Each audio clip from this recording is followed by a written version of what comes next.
الحمد لله وكفى وسلام على عباده الذين اصطفى أما بعد أعوذ بالله من الشيطان الرجيم بسم الله الرحمن الرحيم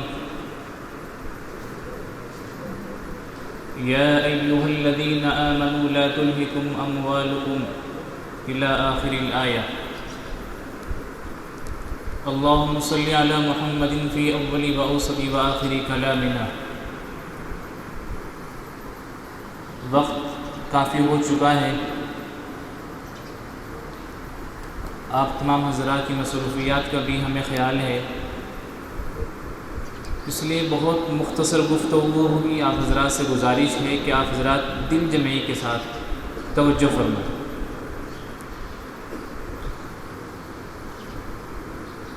اس وقت میں ہم اور آپ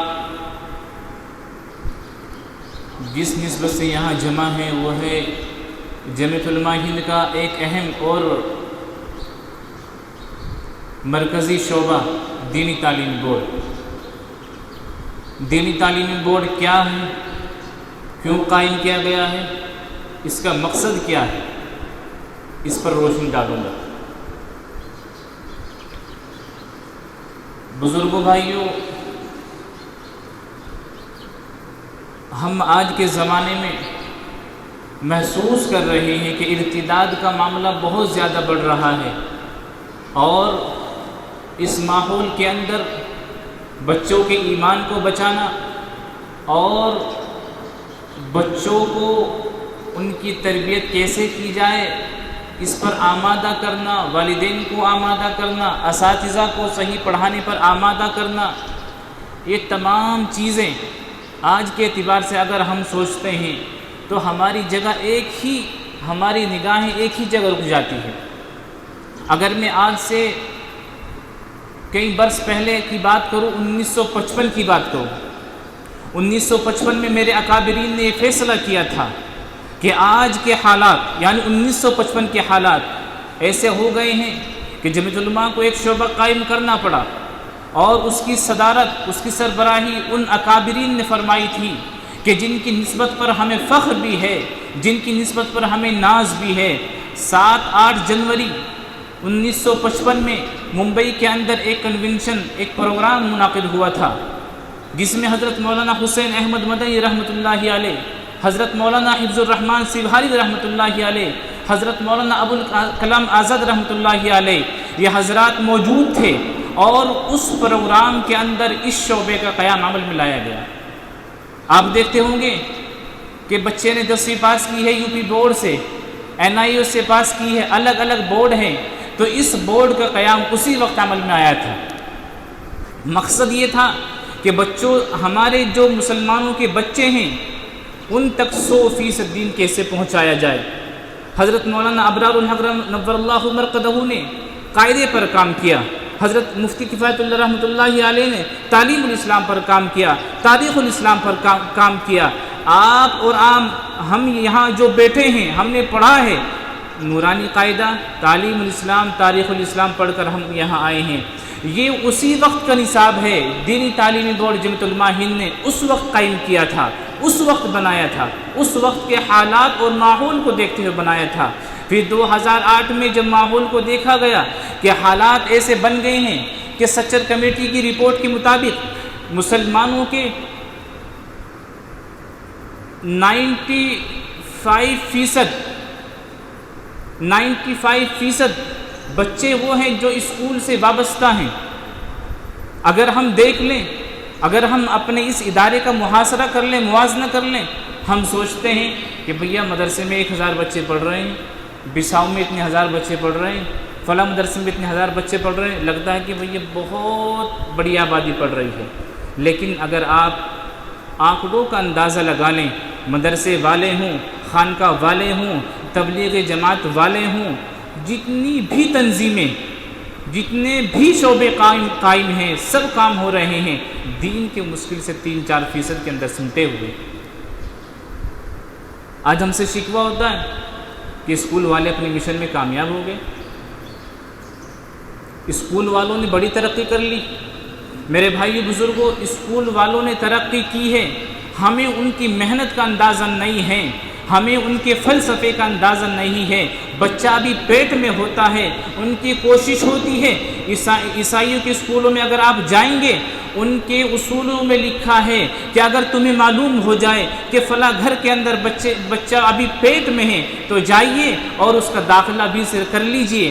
جب اس کی ولادت ہو جائے گی 2 سال 3 سال کے بعد اب اس کو اپنے یہاں اسکول میں لانا ہے۔ اور آپ یہ بھی بات محسوس کیجئے گا کہ عیسائیوں کو اسکول صرف 5ویں تک ملیں گے، آپ کو مشکل سے کوئی مل جائے 8ویں تک، لیکن صرف 5ویں تک ان کے اسکول ملیں گے۔ اس کی بنیادی وجہ یہ ہے کہ بنیاد بچوں میں ڈالنی ہے۔ بچوں کا جو عقیدہ ہے وہ بنیاد بچپن میں صحیح ہوتی ہے۔ بچوں کا جو عقیدہ بچپن میں صحیح ہو گیا تو آگے چل کر صحیح ہو جائے گا۔ میرے بھائیوں، اسی محنت کو ہم دیکھیں کہ اسکول والوں نے دن محنت کی ہے، اور آج ہمارا مزاج یہ بن گیا ہے کہ فجر کی نماز ادا کر لی۔ ہماری مجبوری بھی ہے، ہم آپ کی مجبوری کو سمجھتے ہیں کہ استاد پڑھانے والے ایک ہیں، 250 بچے ہیں، کیسے کور کریں، ٹائم کم ہے ہمارے پاس میں۔ میرے بھائی بزرگوں، اس کی ترتیب بنانی پڑے گی۔ جمعیت علماء کا یہ شعبہ ایک تحفظ دیتا ہے، جمعیت علماء کا دینی تعلیم بورڈ کا شعبہ ایک تحفظ دیتا ہے۔ اگر آپ کا مکتب چل رہا ہے اور آپ نے اس مکتب کو دینی تعلیم بورڈ سے ملحق کر لیا ہے، اور ملحق کی شرط یہ ہے آپ مروجہ مکتب چلا رہے ہیں، منظم مکتب آپ کا نہیں ہے، آپ نے ارادہ کیا ہے کہ ہم مکتب کو منظم کریں گے انشاءاللہ 3 مہینے میں، 5 مہینے میں، 6 مہینے میں، یہ آپ نے عزم کیا ہے، مولانا سے آپ نے وعدہ کر لیا، عہد کر لیا۔ ایک الحاق فارم آتا ہے، اس الحاق فارم کو آپ بھریں گے، مولانا اس پر دستخط کر دیں گے اور مرکز کو بھیج دیں گے۔ مرکز آپ کو ایک تصدیق جاری کر دے گا۔ رمضان سے پہلے یو پی کے اندر بے شمار واقعات ایسے آئے ہیں کہ جہاں پر مکاتب کے اندر پولیس گئی ہے ویریفیکیشن کے لیے، انہوں نے ہمارا سرٹیفکیٹ دکھایا کہ ہم ان سے ایفیلیٹڈ ہیں، تمام تفصیلات ان کے پاس موجود ہیں، ان کے نمبرات موجود ہیں، آپ ان سے رابطہ کر لیں۔ انہوں نے جب دیکھا کہ ان حضرات کا یہ مکتب جمعیت علماء سے وابستہ ہے، دوبارہ اس مکتب میں نہیں گئے۔ یہ آپ کی جماعت سے وابستگی ہے، ہماری جماعت سے وابستگی بہت بڑی اللہ رب العالمین کی نعمت ہے۔ جمعیت علماء کوئی سیاسی جماعت نہیں ہے، جمعیت علماء اکابرین کی جماعت ہے، علماء کی جماعت ہے۔ آپ کے اس شعبے کے جو ذمہ دار ہے، صدر ہے، وہ ہے دارالعلوم دیوبند کے المدارس دارالعلوم دیوبند کے محتمم و شیخ الحدیث حضرت اقدس مولانا مفتی ابوالقاسم نعمانی دامت برکاتہم العالیہ، آپ اس کے صدر ہیں، اور اس کے جنرل سیکریٹری حضرت مفتی محمد سلمان صاحب منصور پوری دامت برکاتہم العالیہ ہیں، اور معاون سیکریٹری حضرت مفتی محمد عفان صاحب منصور پوری دامت برکاتہم العالیہ ہے۔ ملک بھر کے اندر اس وقت جمعیت علماء سے وابستہ جتنے مکاتب چل رہے ہیں مل کر وہ ہے 58,000، جس میں 23 لاکھ بچے زیر تعلیم ہیں۔ میرے بھائیو بزرگوں، ایک بڑی تعداد وہ ہے، اگر ہم آنکڑوں کا اندازہ کر لیں 1% تک ہم پہنچے ہیں، 1% تک ہم پہنچے ہیں۔ 8 کروڑ بچے ہمارے وہ ہیں جو دینی تعلیم سے ابھی بہت دور ہیں۔ ابھی ہم نے سمر کورس کے انظام کو شروع کرنا ہے، اب اس پر تفصیلی ہم گفتگو کریں گے۔ مکتب منظم چلانا ہے ہمیں۔ مکتب منظم وہ ہوتا ہے جس کے اندر 4 چیزیں ہوتی ہیں۔ نمبر 1 نظام ہو، نمبر 2 نصاب ہو، نمبر 3 طریقہ تعلیم ہو، اور نمبر 4 نگرانی ہو۔ جہاں پر یہ 4 چیزیں پائی جائیں گی وہ ہمارا مکتب منظم کہلائے گا۔ اگر ہم دیکھتے ہیں، آپ کی اسکرین پر نظر آ رہا ہوگا، مکاتب کو کامیاب اور منظم بنانے کے لیے 4 باتوں کا ہونا ضروری ہے۔ نمبر 1 نظام، نمبر 2 نصاب، نمبر 3 طریقہ تعلیم، نمبر 4 نگرانی۔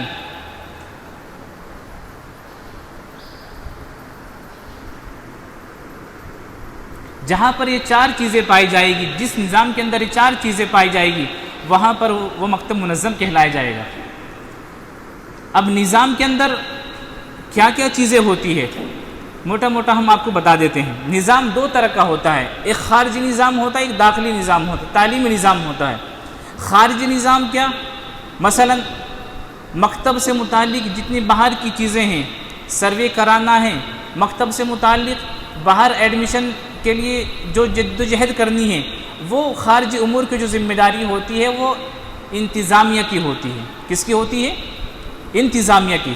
اور جو تعلیم امور کی ذمہ داری ہوتی ہے وہ اندر ناظم مکتب یا مدرسے کی اصطلاح میں کہہ لیں صدر مدرس کی۔ آپ یہاں اسکرین پر دیکھتے رہیے گا، خارجی نظام کے ذمہ دار مکتب کی انتظامیہ ہوگی۔ انتظامیہ جو ہوتی ہے اس کے لیے کتنے افراد کو ہونا ضروری ہے، کس طرح کے افراد ہوں۔ آپ نے مکتب چلانا ہے، اس کے لیے آپ کو ایک کمیٹی بنانی پڑے گی۔ اب اس کمیٹی کے اندر کس طرح کے افراد ہوں، کون کون ہوں؟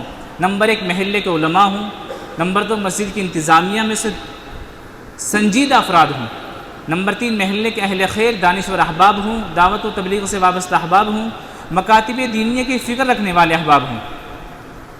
ذمہ دار کیسے افراد کو بنایا جائے گا؟ نمبر 1 فکر مند ہو، یہ ان کی صفات ہونی چاہیے۔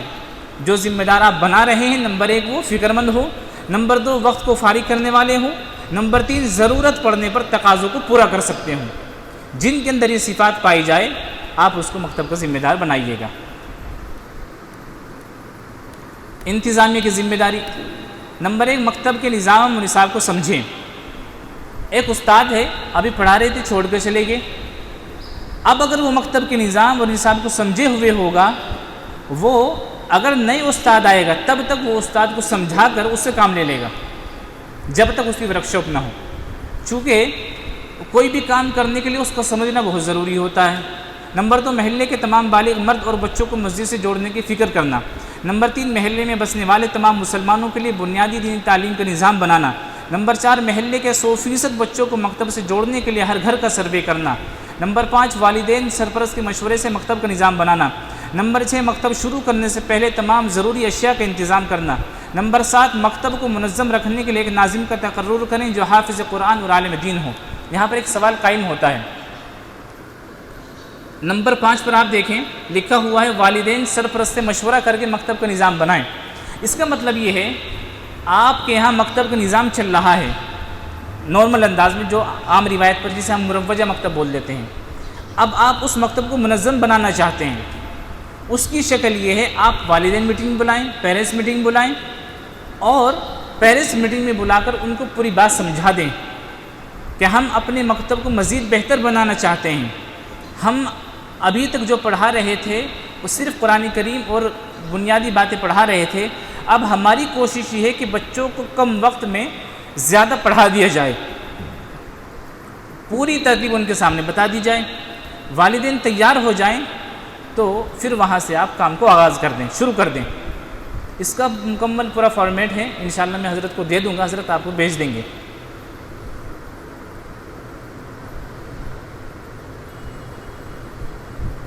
داخلے کے وقت بچوں کو تمام ضروری اشیاء فراہم کریں۔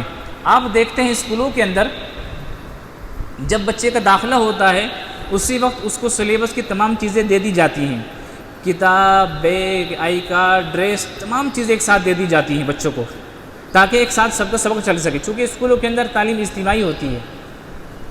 اساتذہ کے لیے بہترین ہدیے کا نظام بنائیں، درجے کے اعتبار سے تنخواہ مقرر کریں، چونکہ ہمارا یہ جو مکتب ہوتا ہے یہ فیس پر چلتا ہے، ہمارا یہ مکتب خود کفیل نظام پر چلتا ہے، اس لیے ہم استاد کو جو تنخواہ دیں گے وہ گھنٹے کے اعتبار سے دیں گے۔ ایک استاد نے 2 گھنٹے پڑھائیں تو 1 گھنٹے کا اس کا 1000، 1500، 2000 اس علاقے میں فیس کی جو نوعیت ہے اسی اعتبار سے آپ استاد کو تنخواہ گھنٹے کے اعتبار سے مقرر کریں گے۔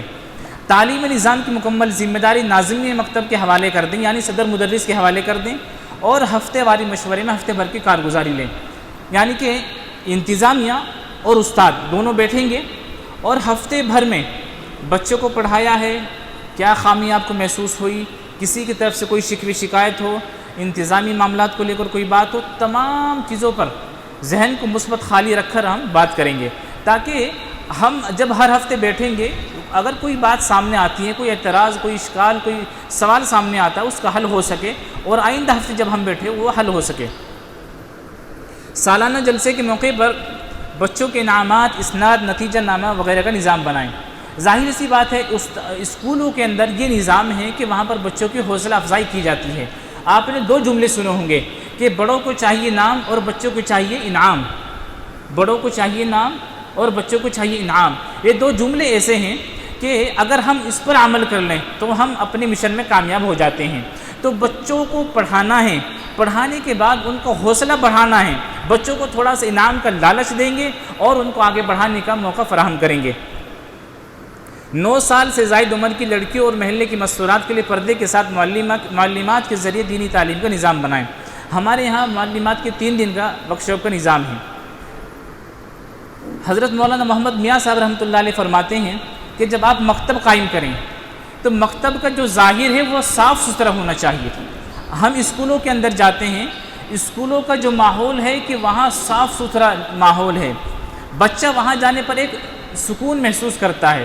اور آج اگر ہم اپنے یہاں پر دیکھ لیں مسجدوں کے اندر، میں ایک مکتب میں جانا ہوا میرا، امام صاحب بچوں کو پڑھا رہے تھے، اسی میں جنازے کی چارپائی رکھی ہوئی تھی، اسی میں امام صاحب نے کپڑے دھل کر رسی باندھ کر اسی میں کپڑے ٹانگے ہوئے تھے، اسی میں مائک رکھا ہوا تھا، اسی میں امام صاحب کی سائیکل بھی کھڑی ہوئی تھی اور اسی میں بچے بھی پڑھ رہے تھے۔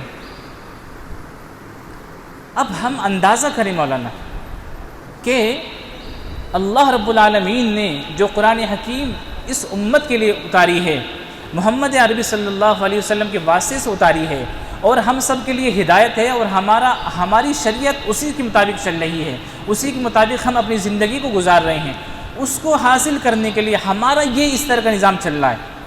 میں ایک بڑے پروگرام میں تھا، تقریباً 2-2.5 ہزار کا مجمع تھا، مکتب کا پروگرام تھا، مکتب کا بچہ میرے برابر میں کھڑا تھا، میں نے ایک بچے کو اور بلایا اور میں نے ان سے سوال کیا کہ اگر آپ کسی شادی کے پروگرام میں جانا چاہیں، کیا اس بچے کو جو ابھی کپڑے پہنا ہے، جو اس ڈریس میں مکتب میں آتا ہے، کیا شادی میں لے جانا پسند کریں گے؟ ان کا مولوی صاحب بالکل بھی نہیں، کوئی باولا آدمی کہاں سے آ گئے۔ ہم نے کہا یہی بات ہے، ہمارے دلوں کے اندر قرآن کریم کی عظمت نہیں ہے، ہمارے دلوں کے اندر قرآن حکیم کی محبت نہیں ہے، اس لیے کہ ہماری کوشش یہ ہے، جمعیت علماء نے ایک نظام آپ کو دیا، آپ کو لگتا ہے کہ میرے یہاں پر سفید ڈریس نہیں چلے گی، دوسرے کلر کی چلے گی، آپ بنائیے اور اپنے مکتب کو لوگ لگائیے۔ ہمارا مقصد اپنی ڈریس آپ پر تھوپنا نہیں ہے، ہمارا مقصد ہے کہ آپ ایک نظام ہو، آپ ایک سسٹم ہو۔ اگر آپ ایک نظام کے تحت چلیں گے تو اس میں برکت بھی ہوگی۔ ید اللہ علی الجماع، آپ نے سنا ہوگا، حدیث بھی ہے۔ اس وقت میں ملک بھر کے اندر جتنی بھی تحریکات چل رہی ہے، جمعیت علماء کی تحریک میں یہ بنیادی شعبہ دین تعلیم بورڈ کی تحریک سب سے اونچے نمبر پر ہے، اور اس پر ہر 6 مہینے پر باقاعدہ مشورے ہوتے ہیں کہ کتنا کام ہوا۔ ابھی 2 جولائی میں دفتر میں پھر اس پر میٹنگ رکھی گئی ہے، اور ملک بھر کے تمام ذمہ داران بیٹھتے ہیں، اس پر مشورہ کرتے ہیں۔ اگر کسی ملک کے حالات زیادہ سنجیدہ ہو جاتے ہیں، زیادہ خراب ہو جاتے ہیں، تو پوری ٹیم کو ادھر بھیجا جاتا ہے کہ بھئی وہاں جا کر محنت کرو، وہاں جا کر وہاں کے حالات کو سدھارو، وہاں کے افراد سے مل کر کام کرو۔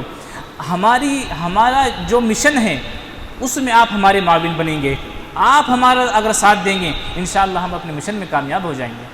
اگر آپ کی محنت سے اور آپ کی کوشش سے اگر ایک بچہ بھی کامیاب ہو گیا، ہمارا تو یقین ہے مولانا، ہم 8 سال 10 سال سے اس محنت میں اس فیلڈ میں کام کر رہے ہیں، اللہ رب العالمین کی ذات سے یقین ہے، ہمارے دل کو سکون ہے کہ یہ محنت مکتب کی بنیادی محنت ہے، فرض عین کی محنت ہے۔ بخاری شریف پڑھانے والے ہمارے شیخ الحدیث، ہمارے استاد محترم اسی وقت تک وہاں تک پہنچے جب تک نورانی قاعدہ نہیں پڑھایا، نورانی قاعدہ نہیں پڑھا، پتہ چلا بخاری تک پڑھانے کے لیے بھی بچے کو پہلے قاعدہ پڑھنا پڑے گا۔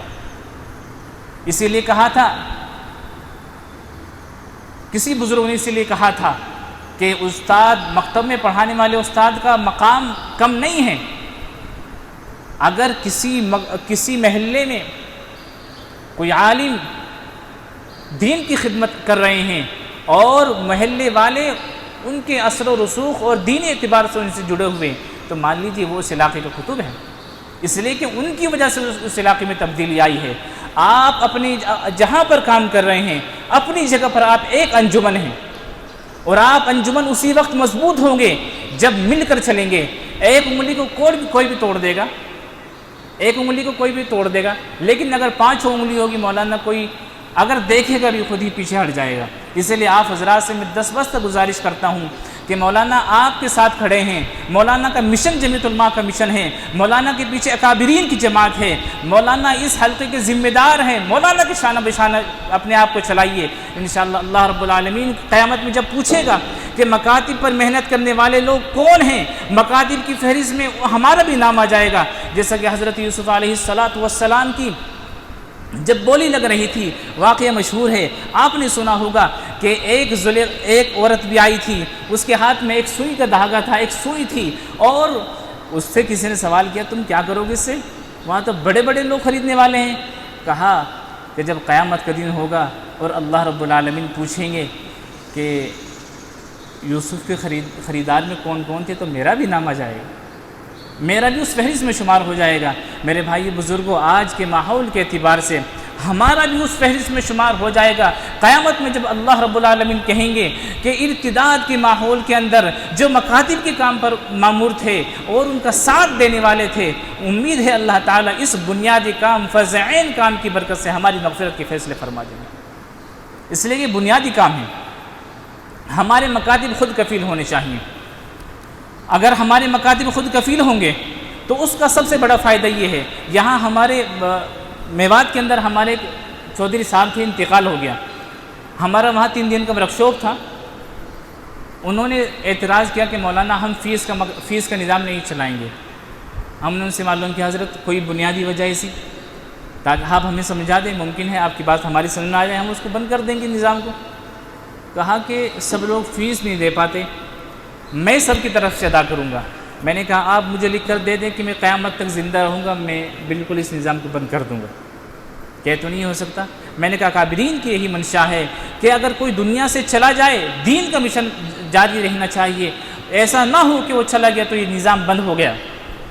تو میرے بھائی بزرگوں، علاقے کی نوعیت کے اعتبار سے آپ فیس طے کریں گے، اور جب آپ والدین میٹنگ کریں گے، پیرنٹس میٹنگ کریں گے، ان کو یہ نہیں کہیں گے آپ کو 200 روپے فیس رکھ رہے ہیں ہم، بلکہ ان کو دن کے اعتبار سے سمجھائیں گے کہ آج ہم دیکھتے ہیں کہ ہمارا بچہ 20-30 روپے روزانہ کھا لیتا ہے، اور اگر پیرنٹس کی بات کریں کہ 20-30 روپے گٹکے میں ایسے ہی اڑا دیتا ہے، سگریٹ بھی کم سے کم 12-13 روپے سے کم نہیں آتی۔ اسی کو سامنے رکھتے ہوئے، ان تمام مثالوں کو سامنے رکھتے ہوئے جب آپ ان سے بات کریں گے، آپ ان سے کہیے گا کہ ہم صرف آپ کے بچوں کے ایمان بچانے کے لیے اور آپ کی جنت اور جہنم کا مسئلہ حل کرنے کے لیے، چونکہ والدین پر فرض ہے نا بچوں کی بنیادی تعلیم دلانا، تو ان کو اس طرح سمجھائیں گے کہ صرف آپ سے ہم 6 روپے روزانہ کی بنیاد پر لینا چاہتے ہیں۔ اگر آپ ان کو روزانہ کی بنیاد پر 6 روپے کہیں گے تو انشاءاللہ فیس کے لیے تیار ہو جائیں گے نا بھی انشاءاللہ۔ اور اگر آپ ان کو 200 کہہ دیں گے تو ان کو بہت بھاری لگے گا، تو اس لیے 200 کا لفظ مت لائیے گا۔ طلبہ کا یونیفارم کیوں ضروری ہے؟ حضرت حکیم الامت نور اللہ مرقدہ نے اپنے زمانے میں کہا تھا، اور حضرات دیوبند کو کہلا بھیجا تھا کہ طلبہ کا ایک خاص طرز کا ڈریس کوڈ ہونا چاہیے تاکہ ان کی ایک شناخت ہو۔ جب ایک شہر میں 50 اسکول ہے اور اسکول کے 50 اسکول ایسے ہیں جن کی اپنی ایک شناخت ہے، ان کے ڈریس سے اندازہ ہو جاتا ہے کہ فلاں اسکول کا بچہ ہے، تو ہماری بھی تو ایک شناخت ہونی چاہیے نا، ہم بھی دین شعار رکھنے والے لوگ ہیں، تو ہماری اگر ایک شناخت ہوگی اس سے ہمارے ایک وقار ہوگا۔ تو نظام میں 2 چیزیں بتائی تھی، ایک خارجی ذمہ داری اور ایک تعلیمی ذمہ داری۔ تعلیمی ذمہ داری کہ کس کے اور کیا کیا کام ہوتے ہیں۔ نمبر 1 تعلیم کی ذمہ داری جو ہوگی وہ ناظم مکتب کی، یعنی صدر مدرس کی ہوگی، جو حافظ قرآن اور عالم دین ہوں گے۔ ناظم مکتب یا صدر مدرس، وہ درسگاہ کا جو وقت مثلا 2 بجے کا وقت ہے تو 2 بجے سے 15 منٹ پہلے آئیں گے، اور 3 بجے چھٹی کا وقت ہے تو 15 منٹ بعد جائیں گے، تاکہ وہ دیکھ لیں۔ مثلا بہت سی مرتبہ ایسا ہوتا ہے بچے فلاں کوئی چیز بھول گئے، کوئی سامان بھول گئے، تو یہ تمام چیزیں سامنے رکھتے ہوئے ایسا ہوگا کہ وہ تمام چیزوں کا جائزہ لے کر کوئی چیز رہ تو نہیں گئی، کوئی چیز ترتیب کے مطابق رکھ کر تب جائیں گے، تاکہ ہر اعتبار کا خیال رہے۔ بچوں کی جو داخلے لیں گے وہ والدین کی سرپرستی میں لیں گے۔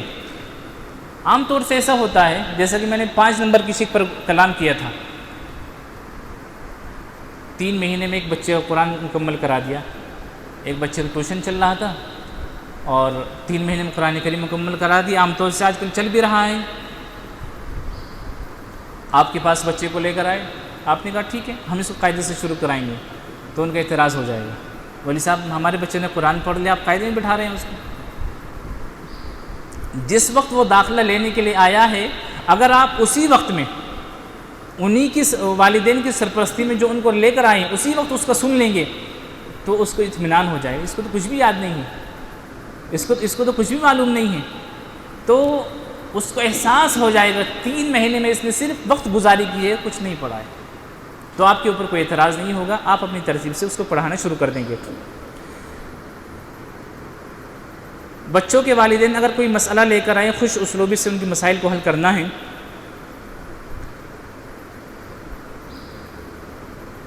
ہماری اس کتاب کے اندر تربیت کے تعلق سے بھی بہت ساری باتیں دی گئی ہیں، اور کتاب کے اخیر میں ہمارا جو ابتدا سے لے کر اور 5 تک کا جو کورس ہے 6 سالہ، تو اس ہر کتاب میں کتاب کے اخیر میں تربیت کے تعلق سے کچھ باتیں دی گئی ہیں۔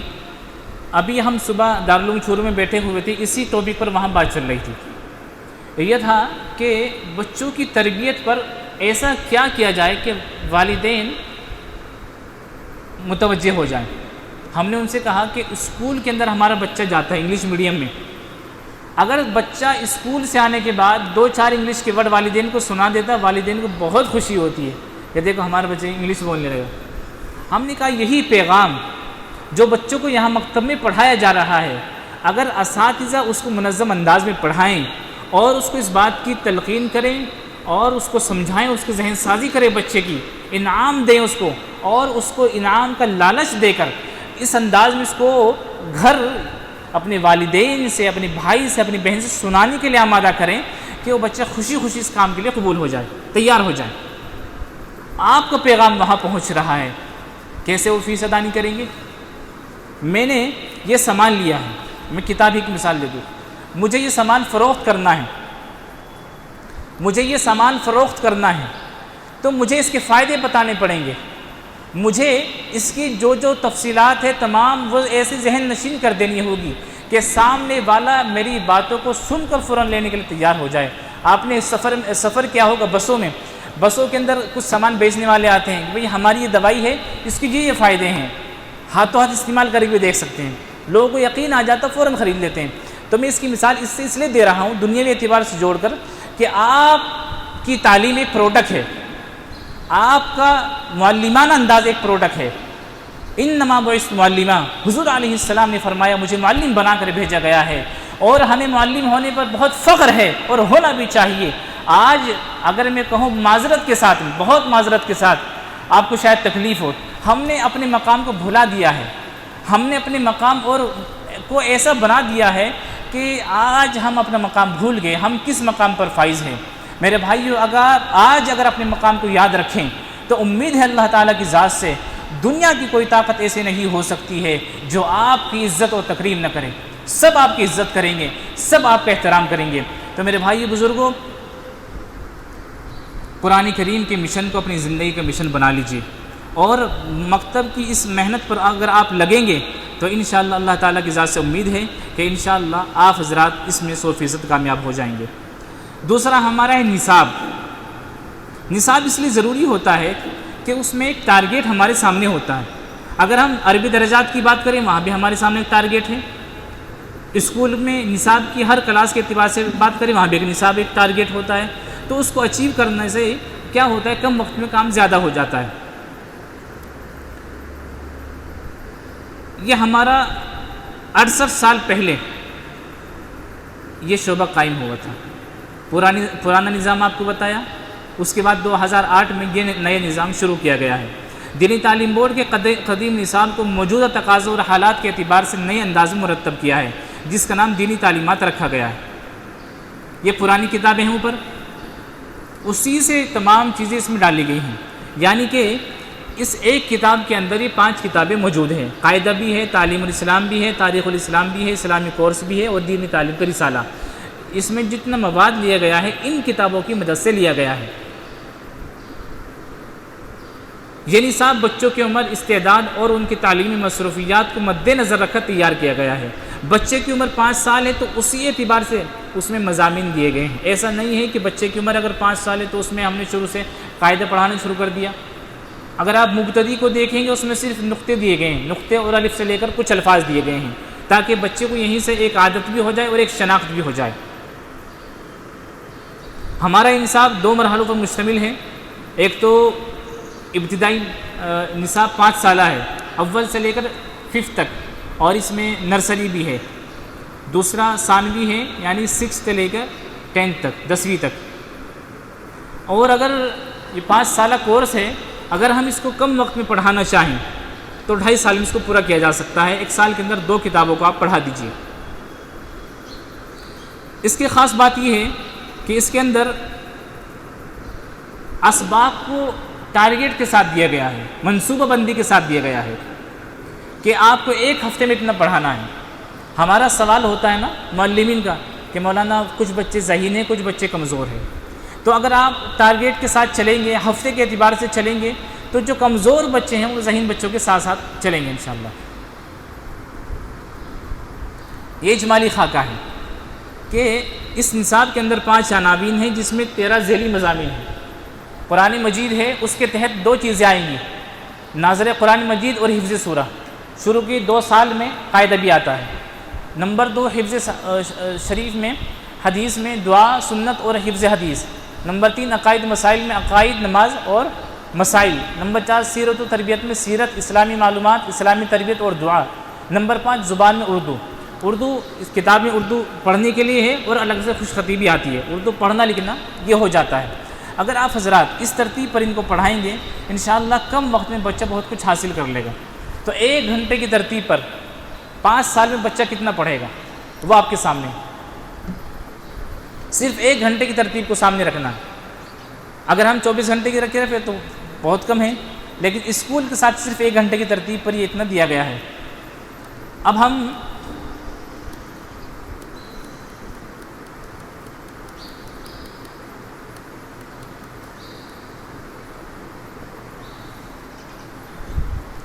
تعلیم کے 2 طریقے آپ کے سامنے رکھے گئے ہیں, ایک اجتماعی ہے اور ایک انفرادی ہے. اب آپ دیکھیں انفرادی طریقے تعلیم میں ایک استاد ہے, 20 طلبہ ہیں, روزانہ کا 60 منٹ یعنی 1 گھنٹہ ہے, اور ماہانہ 25 دن ہیں. 5 دن چھٹی کے لگا لیجیے, اس لیے 25 دن لکھا گیا ہے. ایام تعلیم روزانہ 3 منٹ, بچے کا 57 منٹ خالی جا رہا ہے, اس لیے کہ بچہ آئے گا سنا کے جائے گا. ماہانہ اس کو 1.25 گھنٹہ مل رہا ہے, 23 گھنٹے 45 منٹ اس کے ضائع ہو رہے ہیں. سالانہ 12 گھنٹے 12.5 گھنٹے اس کو مل رہے ہیں, اور 200 اتنے گھنٹے اس کے ضائع ہو رہے ہیں. 5 سال کے اندر اس کو 61 گھنٹے 61.5 گھنٹے مل رہے ہیں, 1187 اس کے ضائع ہو رہے ہیں. اور اگر آپ یہی تعلیم جو بچہ پڑھ رہا ہے اجتماعی پڑھاتے ہیں, اس کی مثال تو یہی ہے, دیکھو ہم آپ سے گفتگو کر رہے ہیں, آپ سے بات کر رہے ہیں, اتنے حضرات سے اگر یہی گفتگو ہم اگر الگ الگ کریں گے, انفرادی میں کریں گے, کتنا وقت لگ جائے گا. اب یہی مثال اس پر شادی کر لیں آپ, روزانہ وہی ایک مدرس جو ادھر تعداد دی گئی ہے, 20 طلبہ ہیں, 60 منٹ ہے, 25 دن ہے, روزانہ 60 منٹ کے لیے پڑھ رہا ہے, کوئی اس کا وقت ضائع نہیں ہو رہا ہے. ماہانہ 25 گھنٹے اور سالانہ 250, اور 5 سال میں 1250 گھنٹے بچہ پڑھ رہا ہے. تو بھائی بتانے کا مقصد یہ ہے کہ اگر ہم انفرادی ماحول میں جاتے ہیں تو کتنا نقصان ہے, اگر اجتماعی میں آتے ہیں تو کتنا فائدہ ہوگا. کم وقت میں بچوں کو زیادہ دینا ہے, چونکہ آج ہمارے پاس جو اسکول کے بچے آ رہے ہیں, آج ہمارے پاس وہی اکثر بچے ہیں جو اسکولوں سے وابستہ ہیں, آنے سے پہلے جانے کی تیاری سوچ رہے ہیں, مولوی صاحب ہمارا ٹیوشن ہے, مولوی صاحب ہمیں ہوم ورک کرنا ہے. تو یہ جو تقاضے ہیں نا آپ کے اجتماعی طریقے تعلیم میں پورے ہو جائیں گے. آپ جب بچوں کا داخلہ لیں گے اس فارم میں ایک کالم یہ بھی ہے کہ بچوں کی ٹیوشن کا وقت کیا ہے, اسکول کے آنے جانے کا وقت کیا ہے, یہ بھی اس میں ایک کالم ہے. یہ اس لیے دیا گیا ہے تاکہ درجہ بندی کرنے میں آپ کو سہولت رہے. ایک سوال اس میں اور یہاں ایڈ کر دیتا ہوں. آپ کا سوال یہ ہے مولانا ہم شروع میں مکتب کو منظم انداز میں چلا سکتے ہیں, ہمیں وقت لگے گا. آسان حل اس کا یہ ہے, آپ سب سے پہلے مثلا آپ کے یہاں 60 بچے پڑھ رہے ہیں, 60 بچوں میں آپ دیکھ لیجئے سب سے پہلے کام آپ نے کرنا ہے صرف درجہ بندی. کیا کام کرنا ہے؟ درجہ بندی، مکتب کو منظم کرنے کے لیے سب سے پہلے آپ درجہ بندی کا نظام بنائیں گے۔ درجہ بندی کا نظام اس انداز میں بنا لیں گے کہ آپ دیکھ لیں کہ تختی نمبر 1 سے 3 تک کے کتنے بچے ہیں، ان کا الگ نام لکھ لیں، پھر 4 سے 10 تک کا الگ کر لیں، یا 4 سے 6 تک کا الگ کر لیں۔ جو آس پاس کی تختی والے بچے ہوں گے ان کا گروپ بنا دیں، ان کا گروپ بنا دیں، اور اس اعتبار سے 20 منٹ اس گروپ کو، 20 منٹ اس کو، 20 منٹ اس کو، 20 منٹ اس کو۔ تو کیا ہوگا، ایک گروپ پڑھ کر گیا وہ ادھر جا کر بیٹھے گا اور وہ اجتماعی طور سے یاد کریں گے، ایک پڑھے گا سب پڑھیں، ایک کہلوائے گا سب پڑھیں گے۔ تو اس انداز میں آپ شروعات کر دیجئے، ٹھیک ہے۔ آپ نے 1 مہینے 2 مہینے اس طرح کیا اور اس کو گھنٹوں کے اعتبار سے بلانا شروع کر دیا ان بچوں کو، کیا ہوگا 1-2 گھنٹے میں 1-2 مہینے میں یہ روٹین بن جائے گی۔ جب یہ ترتیب اور روٹین بن گئی نا تو پھر اس کے بعد آگے کی ترتیب آپ کے لیے آسان ہو جائے گی انشاءاللہ۔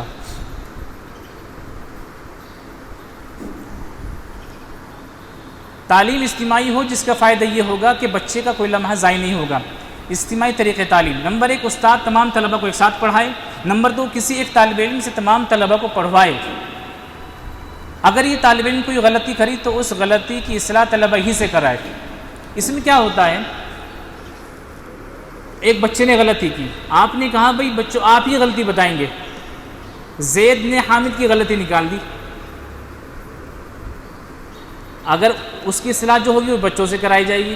اب اس میں کیا ہوتا ہے، بچہ سوچتا ہے اچھا میری غلطی نکال دی، اب اس کی باری آئے گی میں غلطی نکالوں گا، تو بچے اس ذہن کے اعتبار سے ایک دوسرے سے متوجہ ہو جاتے ہیں، تو درسگاہ کا ماحول برقرار رہتا ہے اور توجہ سب تعلیم میں رہتی ہے۔ اس سے تمام طلبہ متوجہ رہیں گے، شوق بڑھے گا اور مکمل وقت تعلیم میں لگے گا۔ تختہ سیاہ کا ضرور استعمال کریں، بغیر تختہ سیاہ کے قاعدے کو پڑھانا بہت مشکل کام ہے، اس لیے کہ ہم نے کم وقت میں پڑھانا ہے نا ان کو۔ اگر ہمارے پاس مدرسے کے نظام کے تحت میں جیسے 24 گھنٹے ہمارے پاس بچے آتے ہیں، اس میں کوئی حرج نہیں ہے، وہ اپنا ایک نظام، مدرسے کا اپنا نظام ہے، یہاں مکتب کی بات چل رہی ہے، اس لیے کہ بلیک بورڈ ریڑھ کی ہڈی کی حیثیت رکھتا ہے۔ اگر آپ بلیک بورڈ کا استعمال نہیں کریں بچہ صحیح سے شناخت نہیں کر پائے گا، اگر بچے کو شناخت ہوگی تو وہ لکھنے میں صحیح نہیں کر پائے گا۔ اس لیے کہ جب آپ یہاں پڑھاتے ہیں نا، ابھی میں پڑھا کر دکھاؤں گا آپ کو، جب یہاں پڑھاتے ہیں آپ تو اس کو معلوم ہوتا ہے کہ استاد جی اس کو ایسے کھینچتے ہیں، قاعدے میں تو وہ دیکھ رہا ہے کیسے بنا ہوا ہے، لیکن جب اپنی آنکھوں سے لائیو دیکھے گا نا استاد جی اس کو کیسے کھینچ رہے ہیں، با کو کیسے بنا رہے ہیں، تو وہ اس کے ذہن میں نقش ہو جائے گا کہ با ایسے بنتا ہے۔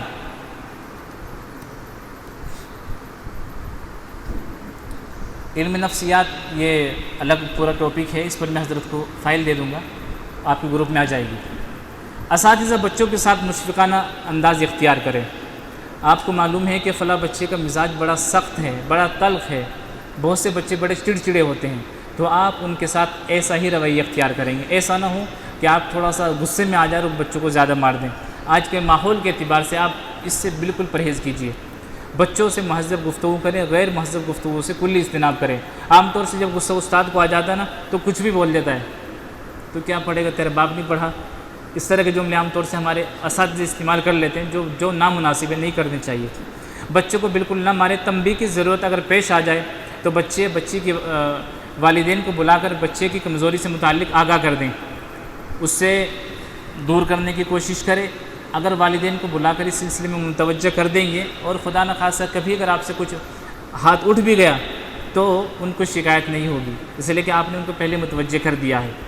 نفسیات کا ماہر استاد مار پیٹ کے بغیر طلبہ پر اپنا وقار قائم کر سکتا ہے، ایسے بہت اساتذہ ہیں جن کو ہم نے دیکھا ہے۔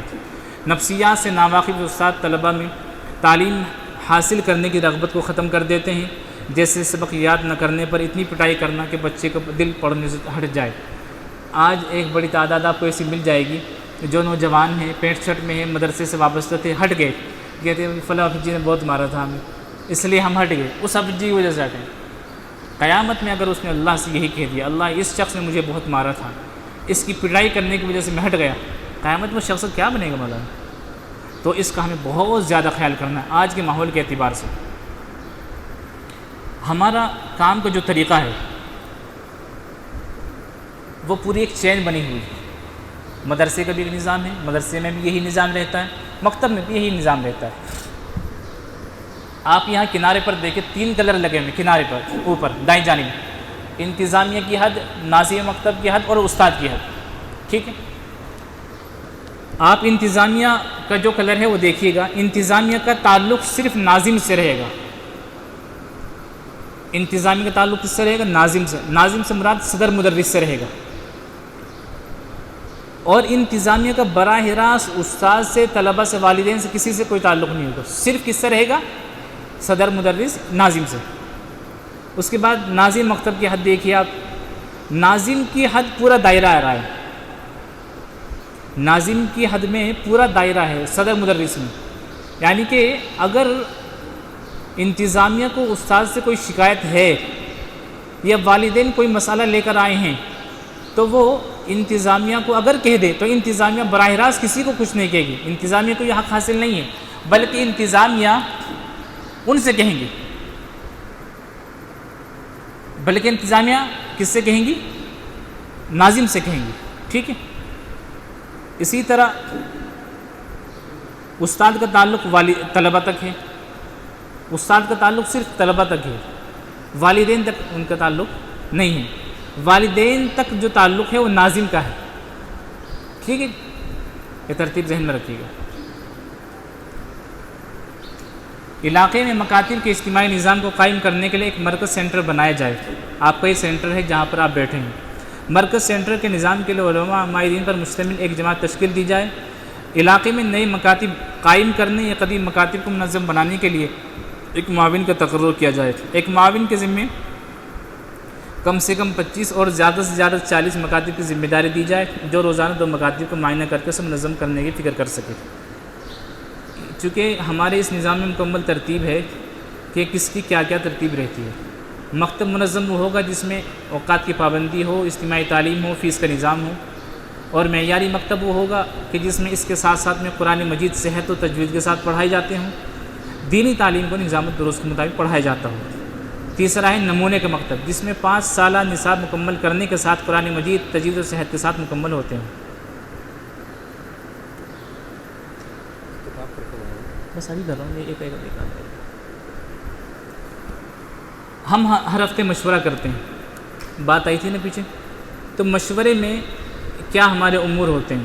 نمبر 1 ہفتے بھر کی کارگزاری، نمبر 2 موجودہ کام کی ترتیب اور تقاضے، جب ہمارے سامنے ترتیب اور تقاضے آ جائیں گے پھر آگے اس پر کام کرنا شروع ہو جائے گا، نمبر 3 آئندہ کے عزائم۔ ہر ہفتے ان 3 چیزوں پر ہم مشورہ کریں گے، اگر ہم ان 3 چیزوں پر مشورہ کریں گے تو ہمارا کام انشاءاللہ آگے بڑھے گا۔ یہ ہماری ایک مکتب سے لے کر ملک کی سطح تک ترتیب ہے۔ مکتب کا تعلق جو رہے گا وہ حلقے کے سینٹر سے رہے گا، ان کا تعلق شہر کے سینٹر سے رہے گا، پھر ان کا تعلق ضلعی مرکز سے رہے گا، ضلع کا صوبائی مرکز سے، اور صوبائی مرکز کا ملکی مرکز سے رہے گا۔ یہ ہماری پوری ترتیب ہے۔ اگر ہم دفتر والے، ملکی مرکز والے دائرہ مرکز سے رابطہ کرنا چاہیں نہیں کر سکتے، ہم ڈائریکٹ صوبے کو کوئی بات کہیں گے، صوبہ ضلع کو کہے گا، اور اس ترتیب کے ساتھ آپ تک کوئی پیغام آئے گا۔ تو یہ آپ حضرات کے سامنے مکتب کے تعلق سے چاروں ٹاپک پر بات کی ہے مختصراً۔ ایک ہفتے کی یہ ہمارے یہاں 1 ہفتے تک اس پر گفتگو ہوتی ہے، لیکن چونکہ وقت کم ہے اس لیے ابھی آپ کے سامنے جو بات ہونی ہے وہ سمر کورس کے تعلق سے گفتگو کرنی ہے۔ سمر کتاب کھول لیجیے آپ، سمر کورس صفحہ نمبر 6، صفحہ نمبر 6 کھول لیجیے۔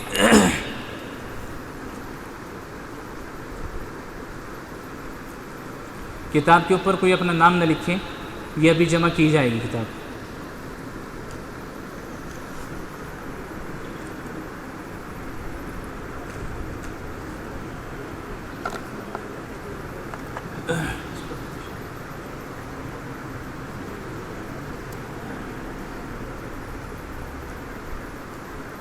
نیچے سے نکال دیجیے، نیچے سے نکال دیجیے۔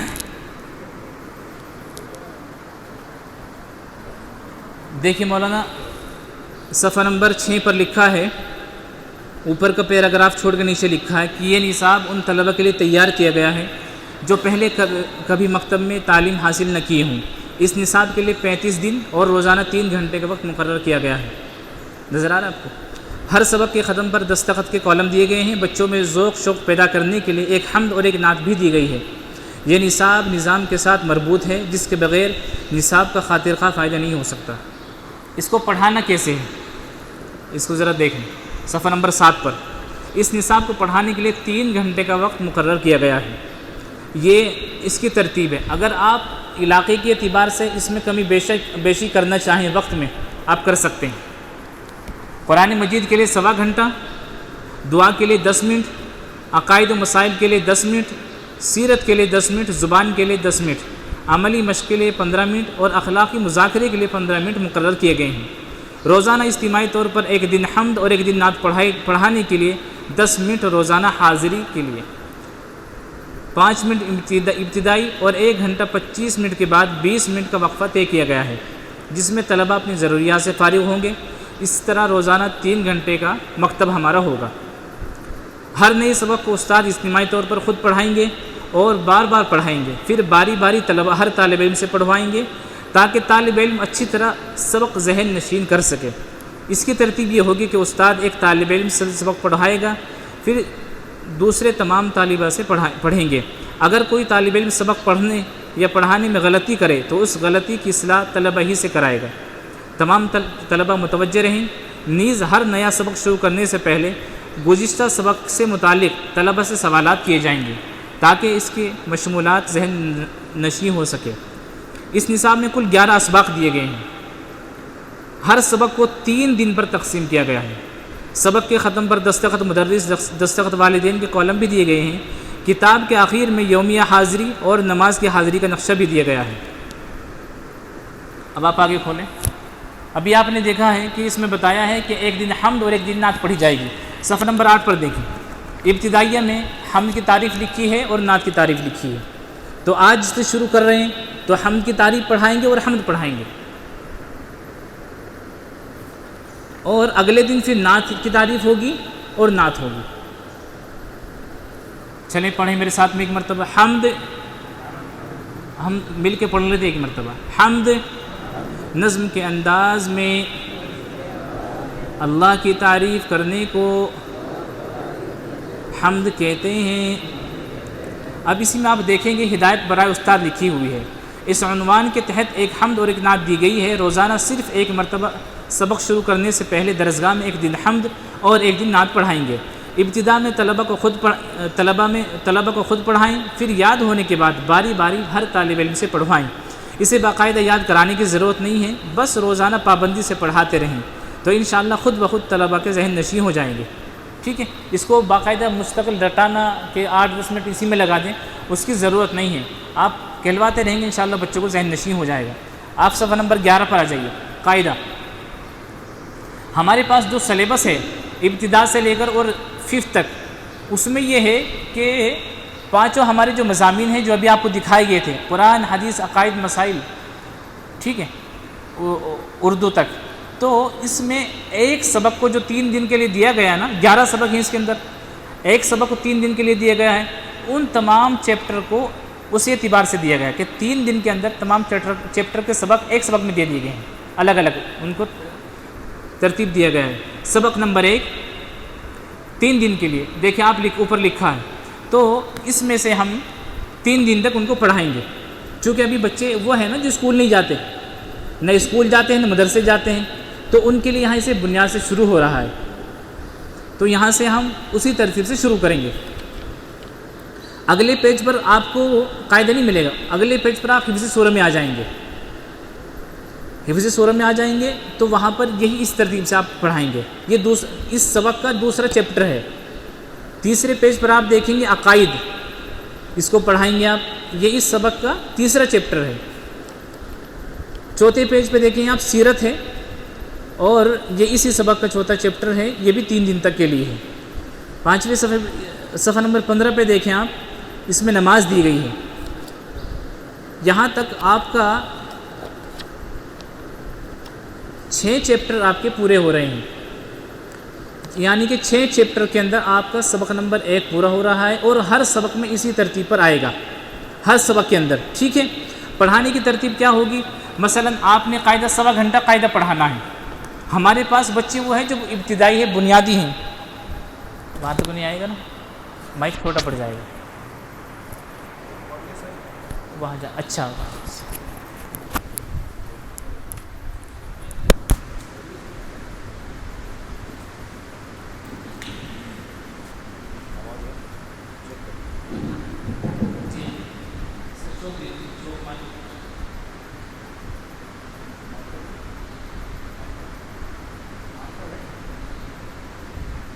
تو اس میں ایسا ہوگا، استاد اس بات کا خیال رکھیں، جیسے کہ آپ بڑے بورڈ پر آئیں، اب جیسے آپ بڑے بورڈ پر آئیں تو جیسے ہی آپ یہاں لکھیں تو طلبہ کا دھیان یہاں رکھنا ہے، کتابیں بند کرا دینی ہیں، اور جیسے ہی آپ لکھیں آپ کا لفظ علی مکمل نہ ہو، بچوں سے آپ سوال کریں، بیٹا میں نے کیا بنایا؟ طلبہ ادھر متوجہ رہیں، اور اگر ہم لکھنے کے بعد اب بتاؤ بچے کیا بنایا، بچوں سے کھیل رہے، لیکن آپ لکھتے ہی دیکھ رہے ہیں بیٹا کہ نے کیا بنایا بتائیے، اب تمام بچے ادھر متوجہ ہیں، چونکہ بچے کھیلنے والے بچے ہیں، ہوشیار تو نہیں نا ہم جیسے، وہ کھیلیں گے، ادھر ادھر دیکھیں گے، سوئیں گے، تو ہم نے ان کی نفسیات کا خیال رکھتے ہیں، اس اعتبار سے یہاں دیگر چلنا ہے۔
اب ہم بچوں کو پڑھا رہے ہیں، ہم کچھ دیر کے سمجھ لیتے ہیں، ہم سب مکتب کے بچے، ٹھیک ہے نا، ہم سب ایک ساتھ پڑھیں۔ ہم نے شروع میں ایک دن ہم کو ایک نعت پڑھانی ہے بچے کو، اس کے بعد ہم کس چیپٹر پہ آ جائیں گے۔ قاعدہ، آپ کے ساتھ پڑھیں قاعدہ، اس کتاب میں قرآن پڑھنے کے طریقے بتائے جائیں، اس کو قاعدہ کہتے ہیں۔ آپ دو چار مرتبہ اس کو پڑھائیں گے تاکہ بچوں کی زبان پر جواب ہو جائے۔ اس کے بعد نقطوں کی پہچان، نقطوں کی پہچان۔ اچھا بچوں یہ بتائیے یہ میں نے کیا بنایا ہے؟ اس کو علاقے کی نوعیت کے اعتبار سے کہتے ہیں بندی، بندی بول دیں گے، یا ایک نقطہ کچھ بھی بول دیں گے، اس وہاں علاقے میں جو بھی بولتے ہیں وہ لفظ بولنا ہے، آپ کو وہ جملہ بولنا ہے، اس علاقے میں جو بھی بولیں گے وہ یہاں آپ نے اس کو بولنا ہے۔ میں بولتا ہوں اسے بندی، یہ ہے ایک بندی، کیا ہے؟ اس کو بیٹا بولتے ہیں ایک نقطہ، اس بندی کو کیا بولتے ہیں؟ ایک نقطہ۔ چلیے یہ ہم نے کیا بنایا؟ ایک نقطہ۔ کیا بنایا ہے؟ ایک نقطہ۔ اب ابھی ہم اس کو مٹا دیں گے، اب پھر سوال کریں گے بچوں سے، اب بتائیے بیٹا ہم نے کیا بنایا ہے؟ بچے کہیں گے ایک نقطہ، پھر ایک کے ساتھ آپ ایک اور ملا دیں کہ بیٹا اب کیا بنایا ہے؟ کہ جی دو نقطے ہو گئے، ایک کے ساتھ ایک اور ملا دیں گے تو تین نقطے ہو جائیں گے۔ اب چونکہ بچوں کو نہیں معلوم نا نقطہ کیا ہوتا ہے، اب یہی ان کی مشق کرانی ہے، ہمیں یہی ان کی مشق کرانی ہے۔ یہاں آپ ان کو 20 منٹ پڑھا دیا آپ نے نقطے کا سبق، صرف ایک نقطہ، دو نقطے، تین نقطے، ایک نقطہ، دو نقطے، تین نقطے، چونکہ ان کی زبان پہ بھی چڑھوانا ہے ہمیں، اور پھر ہم یہاں جو لکھیں گے وہ الگ الگ لکھیں گے۔ مثلا یہاں ہم نے ایک نقطہ بنا دیا، اس کے بعد دو نقطے یہاں بنا دیے، اس کے بعد تین نقطے ہم نے یہاں بنا دیے۔ اس سے کیا ہوگا؟ بچے کو پتہ رہے گا یہاں ایک ہے، یہاں دو ہے، یہاں تین ہے، لیکن نام ایک ہی ہے، تینوں کا نام ایک ہے، صرف سنکھیا بڑھ گئی ہے۔ اب ہم بچوں سے پھر 15-20 منٹ پڑھانے کے بعد بچوں کو بلیک بورڈ پہ لائیں گے، بیٹا بنائیے، آپ نے اوپر کی لائن میں بنا دیا نا، اب اس کے بعد بچے باری باری نیچے بنائیں گے۔ بچوں کو شوق ہوگا، بچوں کی نیند بھی غائب ہو جائے گی۔ بیٹا کل گھر جا کے پریکٹس کرنی ہے، چھوٹے والی وہ لے لینا، اور آپ میں کل جو سب سے اچھا لکھے گا، صاف ستھرا لکھے گا، کل اس کو انعام ملے گا۔ انعام میں ایک چاکلیٹ دے دیجیے۔ بچے تو چاکلیٹ کے عادی ہوتے ہیں، خوش ہوتے ہیں، لے کر آپ نے ایک چاکلیٹ دے دی، بچے کا حوصلہ بڑھ گیا۔ کل ایک بچے کو دے کر تمام بچے کیا ہوں گے؟ خوش ہو جائیں گے اور سب اس پر محنت کرنا شروع کر دیں گے۔ آپ سمجھ آ رہی؟ تو اس ترتیب پر آپ سب بچوں سے باری باری کرا دیں گے۔ اس کے بعد پھر اگلے چیپٹر میں آپ چلے جائیں گے۔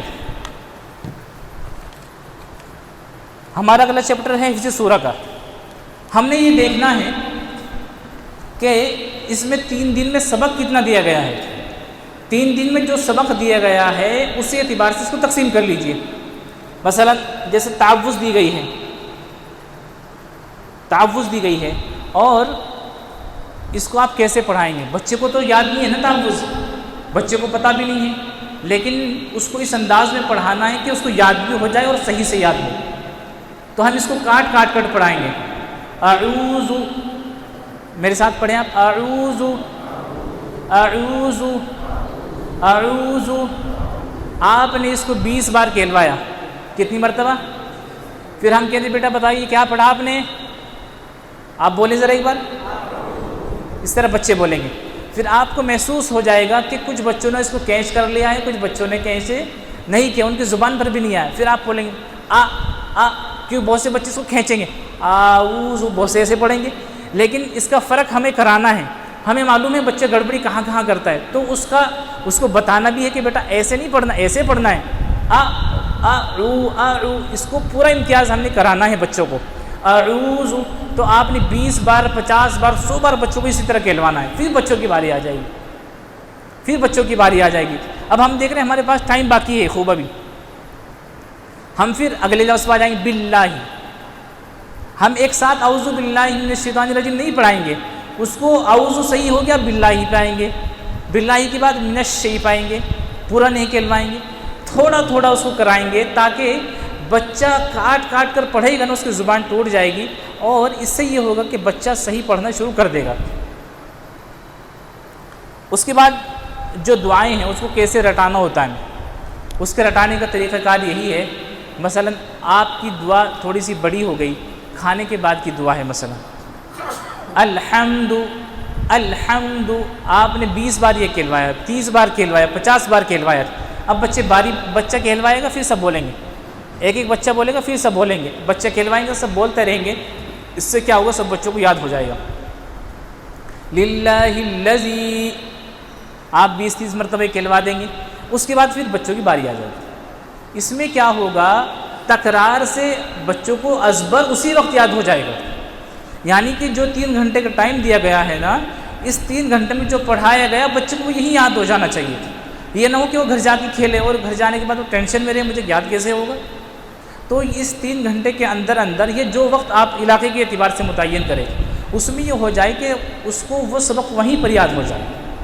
تو اس پورے چیپٹر کے اندر اب آپ اسی طرح اس کو پڑھانے کے بعد عقائد میں آ جائیں گے، چونکہ آپ کو یہ 6 چیپٹر 6 پیج 3 دن تک پڑھانے ہیں، اور 3 دن میں آپ اس کو پورا کر لیں گے، آپ کے پاس اتنا وقت ہے، موجود ہے 3 گھنٹے کا۔ عقائد میں آپ آئیں گے، عقائد میں بھی آپ اسی ترتیب سے پڑھائیں گے، اور اس کی مفہومی تعریف ضرور بچوں کو یاد کرائیں گے، چاہے آپ کو رٹانی پڑے، اس لیے کہ یہ مفہومی تعریف ہے۔ آپ آگے چل کر جب بچے اس میں جائیں گے ابتدائی کورس میں، یہ تمام تعریفیں بچوں کو وہاں آئیں گی، تو آپ ان کو یہیں ذہن نشین کرا دیں گے۔ عام طور سے اگر آپ مکتب سے الگ کسی سے سوال کر لیں، بھئی قاعدے کی تعریف بتا دو، کیا قاعدے کی تعریف بتا دو، تو بتا نہیں پاتے۔ تو اس سے کیا ہوتا ہے؟ استاد کی بھی ذہن نشین ہو جاتی ہے اور بچوں کو بھی ذہن نشین ہو جاتی ہے۔ اور کتاب میں جو لکھا ہوا ہے استاد کوشش کرے کہ منوان وہی پڑھائے، جس طرح کتاب میں لکھا ہوا ہے منوان وہی پڑھانے کی کوشش کرے، اس لیے کہ آپ کے یہاں پر الگ الگ حلقوں سے یہ تمام چیزیں ابھی شروع ہونے والی ہیں 15 تاریخ سے انشاءاللہ۔ اس میں فائنلی جو ہوگا انعامات کا، اس کا جو ترتیب کا ہوگا، اس کے بعد پھر امتحانات کا سلسلہ بھی ہے. مثلا یہاں کے استاد فلاں جگہ امتحان لینے چلے گئے، فلاں کی جگہ یہاں آ گئے، تو جو کتاب میں ہوگا منوان اس کو لینے میں اور پڑھنے میں سہولت رہے گی. بہت سی جگہ ہمارے اساتذہ ایسے ہوتے ہیں کہ وہ اپنے انداز میں اس کو لے لیتے ہیں کہ ہم اس کو اپنے انداز سے پڑھائیں، تھوڑا سا کتاب سے الگ ہٹ کر.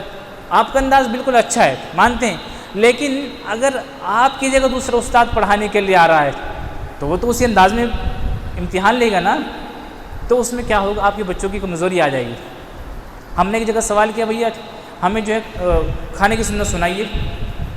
بچہ سنا ہی نہیں پا رہے، پوری درجہ میں کسی نے نہیں سنایا. استاد نے کہا کھانے کا بیان سنائیے، فٹافٹ سب نے سنا دیا. تو جملوں کا فرق تھا نا، تو کھانے کی سنتوں پر بچہ نہیں سنا رہا ہے اور کھانے کے بیان پہ سب سنا رہے ہیں، تو اس سے فرق ہو جاتا ہے. کتاب میں جو لکھا ہے آپ اسی ترتیب سے اس کو لے کر چلیے. اس سے کیا ہوگا کہ آپ کو پڑھانے میں سہولت ہوگی. اور چونکہ یہ 35 دن کا کورس ہے، 35 دن کے کورس میں آپ حضرات